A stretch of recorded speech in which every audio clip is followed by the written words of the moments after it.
கர்த்தரின் சத்தம் வல்லமை உள்ளது, கர்த்தரின் சத்தம் மகத்துவம் உள்ளது. திரண்ட தண்ணீர் மேல் ஜலப்பிரவாகம் மேல் கர்த்தரன் முழங்குகிறார். அல்லேலூயா. கர்த்தருக்கு பிரியமானவர்களே, இன்று நாம் உங்கள் கீழ்ப்படிதலிலே உங்கள் அற்புதம் மறைந்திருக்கிறது என்ற தலைப்பில் பார்க்க போகிறோம். அதற்கான பகுதி யோவான் 2ஆம் அதிகாரம் 5ஆம் வசனத்திலேருந்து 10ஆம் வசனம் வரைக்கும். அதில் 5ஆம் வசனத்தை உங்களுக்கு வாசிக்கிறேன். அவருடைய தாய் வேலைக்காரரை நோக்கி, அவர் உங்களுக்கு என்ன சொல்லுகிறாரோ அதன்படி செய்யுங்கள் என்றாள். நம்மளுக்கு இந்த பகுதி நல்லாவே தெரியும். இயேசு கலிலேயா என்ற ஒரு இடத்துல செய்த முதல் அற்புதம். ஒரு கல்யாண வீட்டுக்கு போகிறாரு, அங்கே திராட்சை ரசம் குறைவுபட ஆரம்பிக்கிறது. அந்த நேரத்தில் வேலைக்காரரை பார்த்து இயேசுவின் தாயாகிய மரியாள் சொல்கிறாரு, அவர் என்ன சொல்கிறாரோ அதை போய் செய்யுங்க அப்படின்றார்.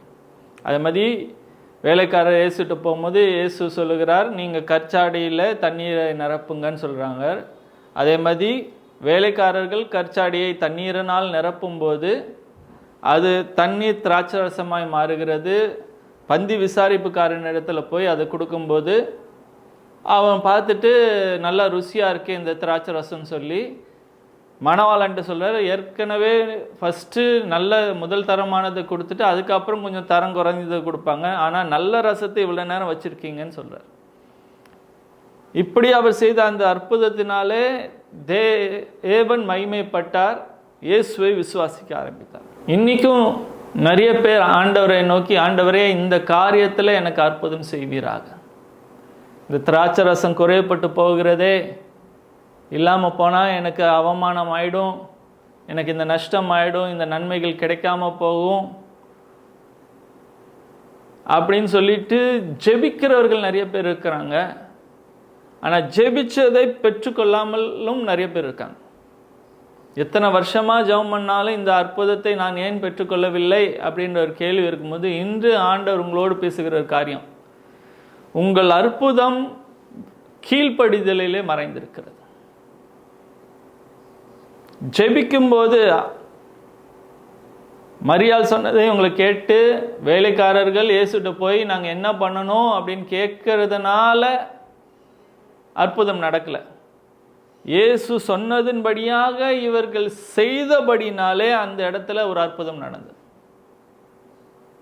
இன்னைக்கு ஆண்டவர் சொல்லுகிறார், அவர் சொன்னதை நீங்க செஞ்சீங்கன்னா அற்புதம் நிகழும். நிறைய நேரத்தில் கிறிஸ்தவத்தில் இருக்கிற காரியம் என்னதுன்னா, ஜெபிக்கிறவர்கள் அங்கே நிப்பாட்டிடுறாங்க. ஜெபம் நல்லது, ஜெபிக்காம தேவனிடத்திலிருந்து நன்மைகளை பெற்றுக்கொள்ள முடியாது. ஜெபம் முக்கியம், அந்த ஜெபத்தில் விசுவாசம் இருக்கணும், அதோட முக்கியம். நிறைய பேர் விசுவாசம் இல்லாமலே ஜெபிக்கிறார்கள், பழக்கத்தின் நிமித்தம் அல்லது அவங்களுக்கு இருக்கிற அந்த தேவையின் நெருக்கத்தின் நிமித்தம் ஆண்டவரை நோக்கி கூக்குரல் இடுகிறார்கள். ஆனால் அந்த கூக்குரலோ அந்த ஜெபத்திலேயோ விசுவாசம் இல்லைனாலும் தேவனிடத்திலிருந்து பெற்றுக்கொள்ள முடியாது. ஆனால் விசுவாசத்தோடு ஜெபிக்கிறவர்களும் நிறைய நேரம் பெற்றுக்கொள்ளாமல் இருப்பதுக்கு காரணம் அங்கே நின்றுடுறாங்க. விசுவாசிக்கிறேன், ஜெபிக்கிறேன், அதோடு முடிந்து விடுகிறது. அதற்கு பிறகு தேவன் சொல்லுவதை செய்ய ஒரு பழக்கம், ஒரு காரியங்களை அவர்களுடைய வாழ்க்கையில் காணப்படாமல் இருக்கிறபடினால அவர்கள் ஜெபித்து விசுவாசிக்கிற காரியத்தை இன்னும் பெற்றுக்கொள்ளாமல் இருக்கிறார்கள். இன்னைக்கு ஆண்டவர் உங்களோடு பேசுகிற அந்த பட்டியலில் நீங்கள் இருக்கக்கூடாது. இல்லை, பெற்றுக்கொள்ளுகிறவர்களாக, அற்புதத்தை விசுவாசிக்கிறவர்களாக மாத்திரம் இல்லை, அற்புதத்துக்காக ஜெபிக்கிறவர்களாக மாத்திரம் இல்லை, அற்புதத்தை பெற்றுக்கொள்ளுகிறவர்களாக இருக்கணும்னா அதோடைய ஒரு திறவுகோல் உங்களுடைய கீழ்ப்படிதல். ஆண்டவர் உங்களுக்கு சொல்லியிருப்பார், சொல்லுகிறார், ஞாபகப்படுத்துவார், இதை நான் ஏற்கனவே உனக்கு சொல்லியிருக்கிறேனே, இல்லைன்னா நான் என்ன செய்யணும்னு ஆண்டவர்கிட்ட கேளுங்க, அவர் சொல்லுகிறபடி செய்யுங்கள். இந்த மரியாளம்மா சொன்ன அதே வார்த்தை தான் ஆண்டவர் இன்றைக்கு உங்களை ஞாபகப்படுத்துகிறார். அவர் உங்களுக்கு என்ன சொல்லுகிறாரோ அதன்படி செய்யுங்கள். அதற்கு முதலாவதாக போய் கேட்கிற செவி இருக்கணும், கேட்கிற மனது இருக்கணும். ஆண்டவரே சொல்லுங்க அப்படின்னு கேட்கணும். அவர் சொல்லதை கேட்கிற செவி இருக்கணும். நிறைய கிறிஸ்தவர்களுக்கு இன்னைக்கு ஆண்டவர் என்ன சொல்லுகிறார் என்பதே கேட்கிற திறனை இழந்து விட்டார்கள். என்னுடைய ஆடுகள் என் சத்தத்தை அறிந்திருக்கிறது என்று ஆண்டவர் சொல்லுகிறார். ஆனால் நிறைய ஆடுகள் வந்து சத்தத்தை இன்னும் கேட்கலையே, சர்ச்சுக்கு வருஷக்கணக்காக போகிறேன், ஊழியக்காரங்கிட்ட போய் தான் கேட்பேன், ஆண்டவர் இதை குறித்து என்ன சொல்றாருன்னு கேட்டு சொல்லுங்க. தேவன் நம் ஒவ்வொருவரோடும் பேசுகிறவராக இருக்கிறார். நீங்க அற்புதத்தை எதிர்பார்க்கிற இந்த நேரத்தில் ஆண்டவர்கிட்ட போய் கேளுங்க. அவர் சத்தத்தை கேட்க பழகினாதான், சத்தத்தை கேட்டாதான் கீழ்ப்படிய முடியும். அதுக்கு முதலாவது அவர்கிட்ட போய் கேளு, ஆண்டவரே நான் என்ன செய்ய சித்தமாக இருக்கிறீர் என்பதை கேட்கணும். கேட்கும்போது அவர் சொல்லுறத கேட்கிறவர்களாகவும் இருக்கணும். கேட்கிற செவியை ஆண்டவர்கிட்ட முதல்ல கேளுங்க. அவர் சொல்லுகிறத கேட்ட பிறகு கீழ்ப்படுகிறவர்களாகவும் இருக்கும். கீழ்ப்படிதல் அப்படின்னு சொல்லும்போது ஒரு 3 காரியங்களை இந்த பகுதியிலேருந்து தேவன் இந்த நாளிலே நம்மளுக்கு ஞாபகப்படுத்துகிறார். கீழ்ப்படியும் போது ஆண்டவர் சொல்லி இருக்கிறாரு, அவர் சத்தத்தெல்லாம் நான் கேட்டுட்டேன், எனக்கு என்ன செய்யணும் அப்படின்னு தோணுது தெரியும் அப்படின்னு சொல்லுகிறவர்களுக்கு ஆண்டவர் இந்த நேரத்தில் சொல்லுகிற வார்த்தை என்ன, நிறைய நேரம் அது கீழ்ப்படியாமல் இருக்கிறதுக்கு காரணம்னா அதில் லாஜிக்கே இல்லையே, அர்த்தமே இல்லையே போல உங்களுக்கு தோணும். கீழ்ப்படிதல் அர்த்தம் உள்ளதாக இருக்கணும்னு அவசியம் இல்லை, அற்புதத்தை நிகழ்த்துறதா இருக்கும். இவங்ககிட்ட சொல்லும் போது இவங்க கேட்டது திராட்சரசம். திராட்சரசம் குறைபட போகிறது. அதற்கு இயேசு சொன்ன காரியம் என்னன்னா, அங்கே கற்சாடி இருக்கு பாருங்க, 6 கற்சாடி, ஒவ்வொரு கற்சாடியிலும் 2-3 குடம் தண்ணி ஊற்றலாம், அதை நிரப்புங்கன்றார். அந்த கற்சாடி எதுக்கு யூஸ் பண்ணுறதுன்னா, வெளியிலேருந்து மக்கள் வரும்போது நடந்து வருகிறவர்கள் கால்லாம் அழுக்காக இருக்கும், உள்ளே வரும்போது அவர்களுடைய பழக்கத்தின்படியாக கையை காலை கழுவிட்டு சுத்தம் பண்ணிட்டு வருகிறதுக்காக இருக்கிற கற்சாடி. நல்ல வீட்டில் இருக்கிற கற்சாடியை யூஸ் பண்ணல, இல்லை திராட்சை ரசத்துக்குன்னு ஏதாவது பாத்திரங்கள் வைத்திருந்தா அதை நிரப்ப சொல்லலை, காலு கழுவுறதுக்கு வச்சிருந்த அந்த ஜாடியில் தண்ணியை நிரப்புங்கன்றார். சரிக்கா, அதுலையாவது பரவாயில்ல, திராட்சை ரசத்துக்கான ஒரு காரியத்தை ஏதாவது சொன்னா பரவாயில்ல, தண்ணியை நிரப்ப சொல்றாரு. எந்த விதத்திலுமே அவர் சொல்லுகிற வார்த்தைக்கு லாஜிக் இருக்கிற மாதிரியோ அர்த்தம் உள்ளதான ஒரு செய்கையாக அது தெரியவே இல்லை. ஆனா அதை கேட்டதின்படியாக செய்யும்போது அவர்களுடைய கீழ்ப்படிதல் அற்புதம் நிகழ்த்துகிறதா இருந்தது. இன்னைக்கு ஆண்டவர் உங்கள்கிட்ட சொல்லுகிற காரியம் அதுதான்.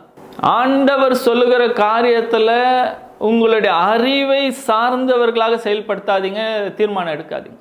இம்ப்ளிசிட் ஒபீடியன்ஸ், கேள்வி கேட்காம கீழ்ப்படிஞ்சு பாருங்க, நிச்சயமாக அற்புதங்களை நிகழ்த்தும். நாகமான் அப்படின்னு ஒரு குஷ்டரோகி, சீரிய படையில் தளபதியாக இருக்கிறவன் வருகிறான். எலிசாட்ட வந்து கேட்குறாப்புல, எனக்கு சுகப்படுத்துங்க அப்படின்னு. எலிசா வெளியில் கூட வராமல் வேலைக்காரன்ட்ட சொல்லி அனுப்புகிறாப்புல, நீ போய் யோர்தானில் 7 முறை மூழ்கி எந்திரி, இவன் சரீர சுத்தமாகும். இவனு கோவப்படுறான், எவ்வளோ பெரிய இராணுவ தளபதி வந்திருக்கேன், வெளியில் வந்து என்னை தொட்டு சுகப்படுத்துவான் அப்படின்னு எதிர்பார்த்தா வேலைக்காரன்ட்ட சொல்லி அனுப்புகிறான். அதுவும் போய் யோர்தானில் கலங்கின தண்ணி இருக்குது, இதை காட்டிலும் சுத்தமான தண்ணி இங்கே ஊரில் இல்லையா அப்படின்னு கோவப்படும்போது அந்த நாகமானுடைய வேலைக்காரன் ஒருத்தன் சொல்கிறான், ஆண்டவரே, அந்த தீர்க்கதரிசி ஒரு பெரிய வேலையை சொல்லியிருந்தா நீங்கள் செஞ்சுருக்க மாட்டீங்களா, ஒரு சின்ன காரியத்தை செஞ்சால் அதை கீழ்ப்படிது முக்கியம் இல்லையா அப்படின்னு சொன்னோடனே இவனும் சரி அந்த வார்த்தை சொன்னாரே அப்படின்றதுக்காக கீழ்ப்படிஞ்சான். 7வது முறை முங்கி எழுந்தபோது அவனுடைய சரீரம் அப்படியே பிறந்த குழந்தையின் சரீரம் போல நார்மலாக மாறிடுச்சு. அற்புதம் நடந்ததுக்கு காரணம் என்னன்னா, லாஜிக்கை யூஸ் பண்ணா இல்லை, சொன்னதன்படி அப்படியே செய்து பாருங்கள், அற்புதம் நடக்கும். பழைய ஏற்பாட்டிலையும் சரி, புதிய ஏற்பாட்டிலும் சரி, இன்றும் சரி, ஆண்டவருடைய ஞானம் பெரிது. அதை குவெஸ்டின் கேட்டு ஏன் எப்படி இதில் எப்படி நடக்கும், இதை செய்யறதுனால என்ன பலன் அப்படின்னு கேள்வி கேட்கறதுனால இல்லை, ஆண்டவர் நிறைய காரியங்களை சொல்லியிருக்கிறாரு, வேதத்தில் இருக்கிற காரியங்களை சொல்லியிருக்கிறாரு. ஏன் ஞானஸ்நானம் எடுக்கணும், ஏன் பரிசுத்த ஆவியை பெற்றுக்கொள்ளணும், ஏன் இது ஏன் அதுன்னு கேள்வி கேட்டுட்டே இருக்கிறது ஒரு கும்பல். கேள்வி கேட்டு அதற்கு பதிலை பெற்று கீழ்ப்படியணும்ல. கேள்வியே கேட்கக்கூடாதுன்னு நான் சொல்லலை, ஆனால் தெரிந்து கொள்வதற்காக கேள்வி கேட்கணுமே ஒழிய அந்த கேள்வி கேட்டதுக்கு அப்புறம் எனக்கு இன்னும் புரியல அதனால கீழ்ப்படிதலை தள்ளி வைக்கிறேன்னு இல்லை. இந்த மிலிட்ரியிலலாம் சொல்லுவாங்க, முதல்ல கீழ்ப்படி அப்புறம் கேள்வி கேளு. அந்த மெத்தட் படி நீங்கள் ட்ரை பண்ணி பாருங்களேன். இன்னைக்கு ஆண்டவர் சொல்லி பார்க்குற, முதல்ல கீழ்ப்படிந்து தான் பார், அதற்கு அப்புறம் உனக்கு புரியும், அற்புதத்தையும் பெற்று மகிழ்வாய். அது மன்னிக்கிறதா சின்ன விஷயமா இருக்கும், மற்றவங்களை மன்னிக்கிறதா இருக்கலாம், ஏதோ ஒரு கொடுக்க வேண்டிய காரியமாக இருக்கலாம், இல்லை ஒரு காரியத்தில் மற்றவங்களுக்கு உதவி செய்ய வேண்டிய ஒரு காரியமாக இருக்கலாம், இல்லை மற்றவங்களை மன்னித்து அந்த காரியமே வேண்டாம் வச்சுக்கோங்க, கடனை மன்னிக்கிறதாகவும் இருக்கலாம், செய்த தப்பிதங்களை மன்னிக்கிறதா இருக்கலாம், ஏதோ ஒன்று காரியம். ஆண்டவர் சொல்லுற ஒரு காரியம் சின்னதோ பெருசோ கீழ்ப்படிஞ்சு பாருங்க. நிறைய நேரத்தில் முழுமையான காரியங்களையும் உங்களுக்கு சொல்ல மாட்டார். ஃபஸ்ட்டு ஸ்டெப்பு, முதல் அடியை தான் சொல்லி தந்திருப்பார். நீங்கள் முதல் அடி எடுத்தால் தான் ரெண்டாவது காரியத்தை சொல்லி தருவார். எனக்கு எல்லாத்தையும் சொல்லித்தாங்க அதுக்கப்புறம் நான் செய்ய ஆரம்பிக்கிறேன்றதும் தவறு. முதலாவதுக்கு கீழ்ப்படிந்து பாருங்கள். முதல் அடி எடுத்து வைங்க, ரெண்டாவது அடி என்ன வைக்கணும்னு அவர் சொல்லுவார். அவர் சொல்ல சொல்ல சொல்ல சொல்ல நீங்கள் கீழ்ப்படிய கீழ்ப்படிய கீழ்ப்படிய காரியங்கள் நிறைவேறும். தேவன் மகிமைப்படுவார், நீங்கள் மகிழ்வீர்கள். ரெண்டாவது, இந்த கீழ்ப்படிதல் அப்படின்னு சொல்லும்போது தேவன் இருதயத்தை மாத்திரமல்ல செய்கையை பார்க்கிறவராக இருக்கிறார். நிறைய பேர் கீழ்ப்படியணும்னு என்ன இருக்கு, கீழ்ப்படிய மாட்டேன் அப்படிலாம் கிடையாது. கீழ்ப்படியணும்னு என்ன இருக்கு, ஆண்டவர் என் இருதயத்தை அறிவார், நான் கீழ்ப்படியணும்னு தான் விரும்புகிறேன், எனக்கு நேரம் வாய்க்கல, சூழ்நிலை வாய்க்கல, சாக்கு போக்குகளை சொல்லிட்டு இருப்பாங்க. இல்லை, கர்த்தர் இருதயத்தையும் பார்க்கிறவராக இருக்கிறார், செய்கையும் பார்க்கிறவராக இருக்கிறார். எரியோ மதிலை சுற்றி 7 நாள் நீங்கள் சுற்றி வரணும் அப்படின்னு சொல்லும்போது 6 நாள் சுற்றி வருகிறார்கள், ஒன்றும் நடக்கலை. 7வது நாள் 7 முறை சுற்றி வந்ததுக்கு அப்புறம் தான் அற்புதம் நடக்குது.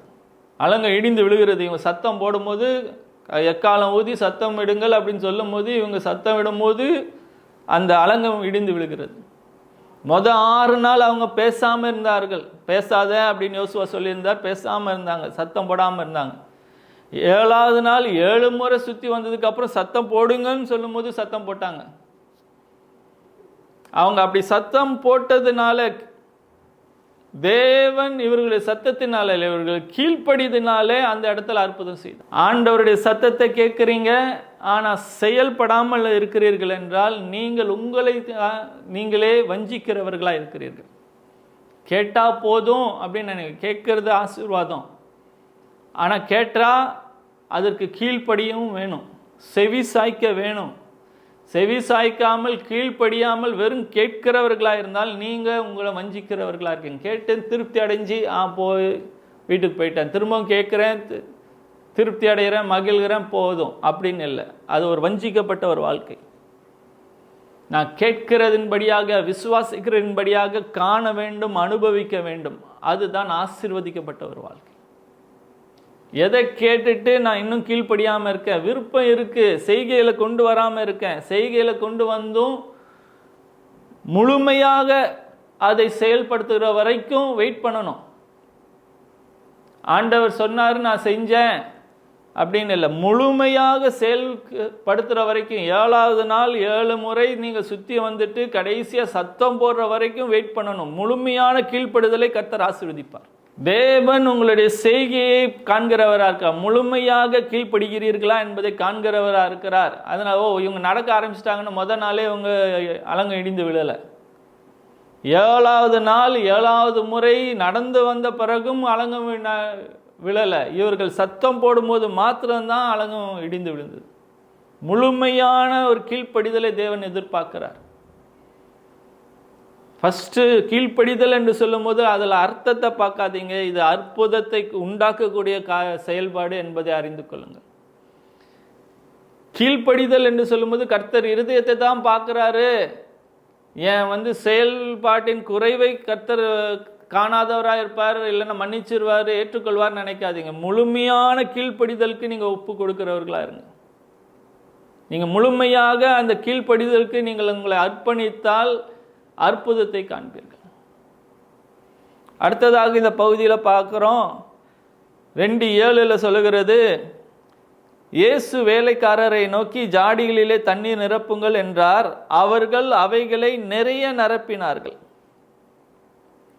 அந்த கற்சாடியை பற்றி சொல்லும்போது ஒவ்வொரு கற்சாடியும் 2-3 குடம் தண்ணி பிடிக்குமா. தண்ணியை பிடிக்க சொல்லியிருக்காரு, லாஜிக்கே இல்லை, இருந்தாலும் கீழ்ப்படுகிறேன் அப்படின்னு சொல்லிட்டு, சரி 2-3 தானே, 2 ஒவ்வொன்றில் 2 குடம் நிரப்பணும் அப்படின்னு இல்லை. இந்த சொல்ல இருக்கிறது அவைகள் நிறைய நிரப்பினார்கள். ஆங்கிலத்தில் சொல்ல இருக்கிறது விளிம்பு வரைக்கும் வழிந்து ஓடுகிற அளவுக்கு அவங்க நிரப்பினார்கள். தேவன் ஒரு காரியத்தை செய்ய சொல்லும்போது அதை முழு இருதயத்தோடும் செய்யணும். தேவன் அதை இருதயத்தையும் பார்க்கிறார், செய்கையும் பார்க்கிறான்னு சொல்லும்போது அந்த கீழ்ப்படிதலே நிறைய பேர் முழு இருதயத்தோடு செய்கிறவர்களாக இருக்க மாட்டாங்க. இயேசு ஒரு ஓமை சொன்னார். ஒரு தகப்பன் 2 பசங்கிட்ட சொல்றார், போய் இந்த வேலையை செய்யணும். ஒருவன் சொல்லுகிறான், நான் செய்கிறேன்னு சொல்லிட்டு போய் செய்யாமல் இருக்கிறான். இன்னொருத்த நான் செய்ய மாட்டேன்னு சொல்லிட்டு அதுக்கப்புறம் இருதயத்தில் குத்தப்பட்டவனா போய் செய்கிறான். செய்யாதவனை காட்டிலும் செஞ்சவன் பெட்டர் என்றாரு. ஆனால் அதில் சொல்லப்படுகிற காரியம் என்னன்னா, உங்கள் இருதயத்தின் நிறைவினால நீங்கள் அதை போய் செய்யணும். விருப்பம் இல்லாமல் போய் செய்கிறவர்களாக இருக்கக்கூடாது. விருப்பம் இருக்கு ஆனால் செய்யாமல் இருக்கிறவர்களாக இருக்கக்கூடாது. விருப்பத்தோடு செய்கிறவர்களாக இருக்கும். அதுதான் ஏசாயாலையும் வாசிக்க, விருப்பத்தோடு செய்கை கீழ்ப்படித்தலும் இருந்தால் தான் தேசத்தின் நன்மை நாம் புசிக்கிறவர்களாக இருப்போம். If you are willing and obedient, ஒபீடியன்ஸும் இருக்கணும், இருதயத்தின் விருப்பமும் இருக்கணும். நமக்கு தெரிந்த பகுதி 1 சாமுவேல் 15:22-23 பார்க்குறோம். சவுல் ராஜா தன்னுடைய ராஜ்ய பாரத்தை இழந்து விடுகிறான். காரணம் என்ன தெரியுமா? கர்த்தர் அமிலேக்கை முழுதுமாய் சங்கரின்னு சொல்லும் போது இவர் போய் முதல் தரமானவர்கள் 2ஆம் தரமானவைகள்லாம் விட்டுட்டு மற்றதெல்லாம் அழிச்சிட்டு வர்றார். ஆண்டவர் சாமுவேல்கிட்ட மூலயமா நான் இப்படி அவன் செஞ்சது விசனமாக இருக்குன்னு சொல்லி அனுப்பும்போது சாமுவேல்கிட்டையும் அவர் மறைக்க தான் செய்கிறார். இல்லை ஆண்டவர் சொன்னபடி நான் செஞ்சிட்டேன். அப்போ கேட்குற சாமுவேல், இல்லை நான் கேட்குற சத்தம் என்ன, இல்லை நான் ஆண்டவருக்காக பலி செலுத்துறதுக்காக தான் இப்படி வச்சுருக்கேன் அப்படின்றார். இல்லை, ஆண்டவர் சொன்ன காரியத்தை முழு இருதயத்தோடு செய்யணும், முழுமையாக செய்யணும். அந்த முழுமையாக நீங்கள் செய்யாத போது உங்கள் ஆசீர்வாதங்கள் முழுமையாக நீங்கள் காண மாட்டீர்கள். ஜெயத்தை பெற்றான் போரில், ஆனால் தனக்காக ஜெயஸ்தம்பெல்லாம் நிறுவினான். ஆனால் அந்த காரியத்தின் நிமித்தம் அவனுடைய ராஜ்யபாரத்தை இழந்து விட்டான். ராஜ்யபாரம் தாவீதுக்கு கடந்து போய்விட்டது. கீழ்ப்படிந்தேன், நிறைய பேர் இருக்காங்க. கீழ்ப்படிஞ்சேன் எந்த லெவலுக்கு? முழுமையாக கீழ்ப்படுகிற வரைக்கும் கர்த்தர் வெயிட் பண்ணுவார்.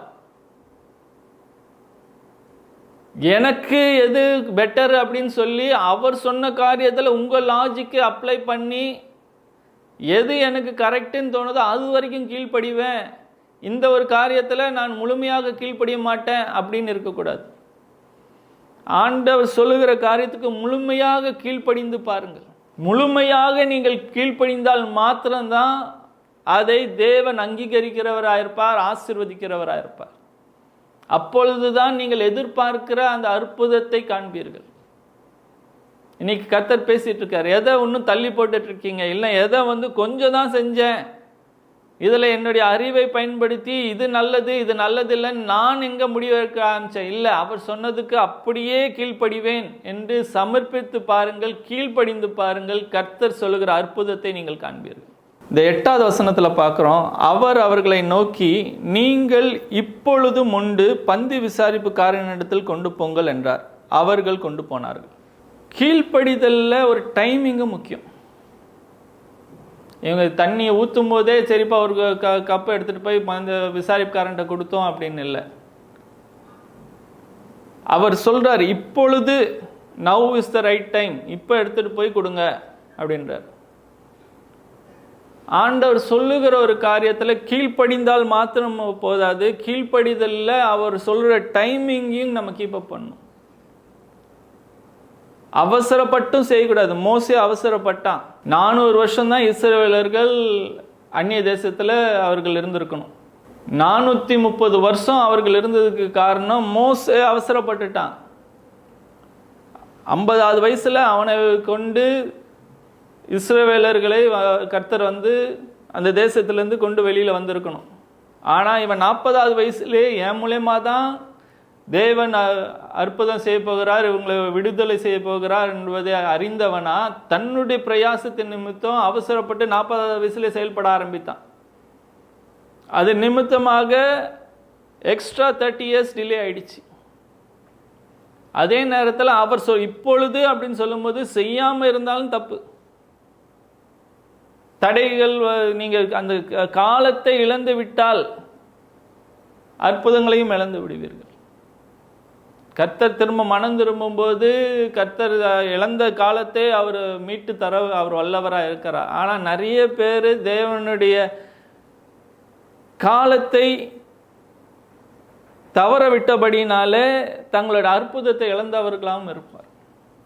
நவ் அப்படின்னு சொன்னால் கீழ்ப்படியணும். ஆண்டவர் ஒரு காரியத்தை செய்ய சொல்லும்போது அதற்கு கீழ்ப்படிய கற்றுக்கொள்ளுங்கள், உடனடியாக கீழ்ப்படிய கற்றுக்கொள்ளுங்கள். இன்னைக்கு ஆண்டவர் சொல்லுகிற ஒரு காரியம் உங்களுக்கு டிலே எவ்வளோ நாள் பண்ணிட்டு இருப்பீங்க, சொல்லுறது எவ்வளோ நாள் தள்ளி போடுவீங்க, சாக்கு போக்கு எவ்வளோ நாள் சொல்லுகிறீர்கள். இப்பொழுது அப்படின்னு சொல்லும்போது இப்பொழுது செயல்பட்டு பாருங்க. ஏன்னா ஒரு டைமிங் இருக்கு. ஆண்டவர் பேதுருட்ட சொல்றார், போய் தண்ணியில் தூண்டில போடு, அகப்படுகிற முதல் மீன் வாயை திறந்து பாரு, அதில் காசு இருக்கும், அதை வச்சு நீ வரி செலுத்திடு அப்படின்னு சொல்லும்போது பேதுரு காலதாமதம் பண்ணியிருந்தா, இல்லைன்னா அந்த மீன் லேட்டாக வந்திருந்தா, இல்லை டைமிங் அவர் சொன்ன உடனே செயல்பட்டா. மீன் செயல்பட்டதுனால வேதத்தில் குறிப்பிடப்படத்தக்கதாக அந்த மீன் பேர்லாம் கிடையாது, பட் இப்படி ஒரு குறிப்பிட்ட மீன் வந்துச்சு அப்படின்றது ரெக்கார்ட் ஆகுது. பேதுருவும் அந்த கீழ்ப்படிந்து அந்த டைமிங்கில் போட்ட உடனே அவர் சொல்றாரு, முதல் முறை பேதுருட்ட போய் சொல்லும் போது ஆழத்தில் தள்ளிட்டு போய் வலைய கீழே போடு, மீன்கள் அகப்படும் சொல்லும்போது, இல்லை நைட்லாம் முயற்சி செஞ்சேன், எதுவுமே அகப்படலை, இருந்தாலும் உங்களுடைய வார்த்தையின்படியாக அப்புறம் நாளைக்கு சாயங்காலம் போட்டுக்கிறேன், இல்லைன்னா இன்னைக்கு நைட்டு போட்டு பார்க்குறேன் அப்படின்னு சொல்லலை. இப்போ இம்மிடியட்டாக கீழ்ப்படிஞ்சு பார்த்தா 2 படகுகள் மூழ்கத்தக்கதான நிறைவான பலனை பார்க்க முடியும். ஆண்டவர் சொல்லுகிற காரியத்துக்கு தள்ளி போடுறதுக்கோ பாதி செய்வதற்கோ இடம் கொடுக்காது. முழுமையாக கீழ்ப்படியணும், உடனடியாக கீழ்ப்படிய கற்றுக்கொள்ளுங்க. முதல்ல கீழ்ப்படிங்க, அப்புறம் புரிஞ்சு கொள்ளலாம். ஆனால் இதுக்கு ஒரு முக்கியமான ஒரு காரியம் தேவை. அவருடைய சத்தத்தை கேட்கிறவர்களாக இருக்கும். அவர் சத்தத்தை கேட்கத்தக்கதாக உங்கள் இருதயத்தில் உணர்வுள்ளவர்களாக இருக்கணும். அவர் சத்தத்தை கேட்கிற பழக்கம் இருக்கணும். நிறைய பேர் ஆண்டவர் இன்னைக்கும் பேசுகிறாரா, உங்களுக்குள்ளாக வாசம் பண்ணுகிறவர் ஊமையாக இல்லை. கண்ணை மூடி ஆண்டவரே இந்த காரியத்தை குறித்து நான் என்ன செய்ய வேண்டும் அவர்கிட்ட கேட்டு பாருங்களேன். மனுஷங்கிட்ட போய் கேட்க ட்ரை பண்ணாதீங்க.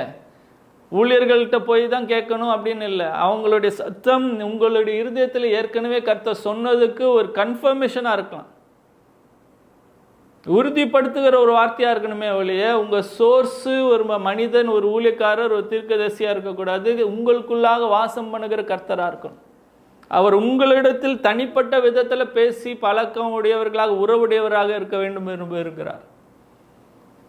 அவருடைய சத்தத்தை கேட்டு பழகுங்கள். அவர் சத்தத்தை கேட்ட உடனே கீழ்ப்படியும் பழகணும்.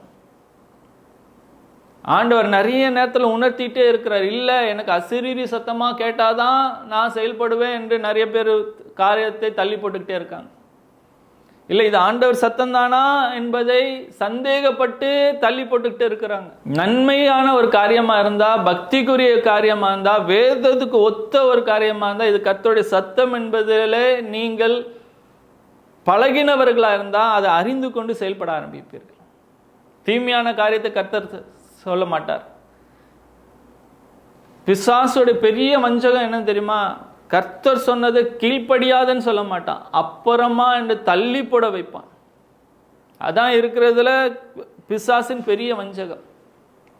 இது தேவனுடைய வார்த்தை தானா என்ற ஒரு சந்தேகத்தை கொண்டு வருதான் அவனுடைய வஞ்சகம்.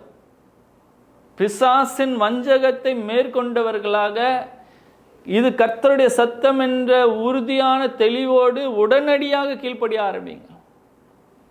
அதற்கு அவரோடு தொடர்ந்து அனுதினமும் பேசுகிற பழக்கத்தில் இருங்க. ஒரு ஃபோனை எடுத்த உடனே தெரிந்தவர்களாக இருந்தால், அடிக்கடி பேசுகிறவர்களாக இருந்தால், நீங்கள் நம்பர் கூட பார்க்கணும் இல்லை, பேர் கூட பார்க்கணும் இல்லை, எடுத்தோடனே அந்த குரலை வச்சுட்டு இன்னார் தான் பேசுகிறாங்கன்னு சொல்லிவாங்க. 15 வருஷத்துக்கு அப்புறம் தான் ஒருத்தர் பேசுகிறாருன்னா இது யார், என்ன, எதுக்கு? இந்த பழக்கம் எங்கேயோ கேட்ட மாதிரி இருக்குது, ஆனால் ஒரு நிச்சயமற்ற நிலைமை இருக்குது.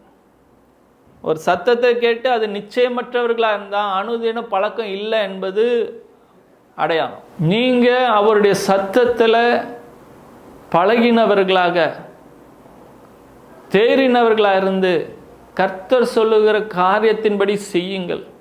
கர்த்தர் உங்களுக்கு அற்புதத்தை இந்த நாளிலே செய்வார். கீழ்ப்படிதல் என்று சொல்லும்போது அதில் அர்த்தத்தை பார்க்காதீங்க, அப்படியே கீழ்ப்படிந்து பாருங்கள், அதுக்கப்புறம் அர்த்தம் புரியும். கீழ்ப்படிதல் என்று சொல்லும்போது பாதி இல்லை, முழுமையாக முழு இருதயத்தோடு கீழ்ப்படிந்து பாருங்கள், கர்த்தர் அற்புதம் செய்வார். பாதி கீழ்ப்படிதல் இருந்தால் நீங்கள் கீழ்ப்படியலன்னு அர்த்தம். தாமதம் பண்ணாலும் கீழ்ப்படிதல் இல்லைன்னு அர்த்தம். அதே நேரத்தில் முழு இருதயத்தோட கீழ்ப்படுகிறேன் அப்படின்னு சொல்லிட்டு அவருடைய நேரத்தை இழந்து விடாதீர்கள். குறித்த நேரத்தில் உடனடியாக கீழ்ப்படிய பாருங்க. அதுக்கு அவர் சத்தத்தை கேட்கிற ஒரு பழக்கத்தை அனுதினமும் உடையவர்களாக கிறிஸ்துவ வாழ்க்கை நடத்துங்கள்.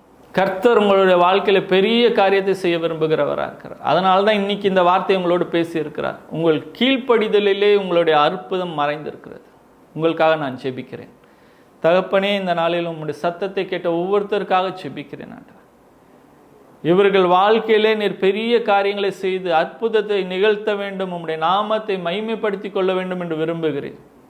அதற்கு கீழ்ப்படியத்தக்கதாக அவர்களோடு இந்த நாளிலே பேசியிருக்கிறீர். நீ சொல்லுகிற காரியத்தின்படியே அவர்கள் செய்ய அவர்கள் இருதயத்தை நீ திருப்புவீராக. ஆண்டவரே, உடனடியாக முழுமையாய் கீழ்ப்படுகிற கிருபையும் பலனையும் தருவீராக. தங்கள் அற்புதத்தை பெற்று மகிழ உதவி செய்யுங்க.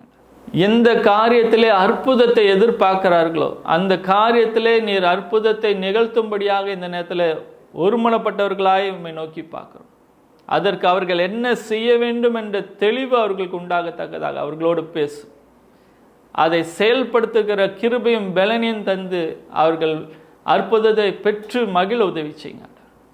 நாமம் மகிமைப்படட்டும். இயேசு நாமத்தில் கேட்கிறேன் நல்ல பிதாவே, ஆமென்.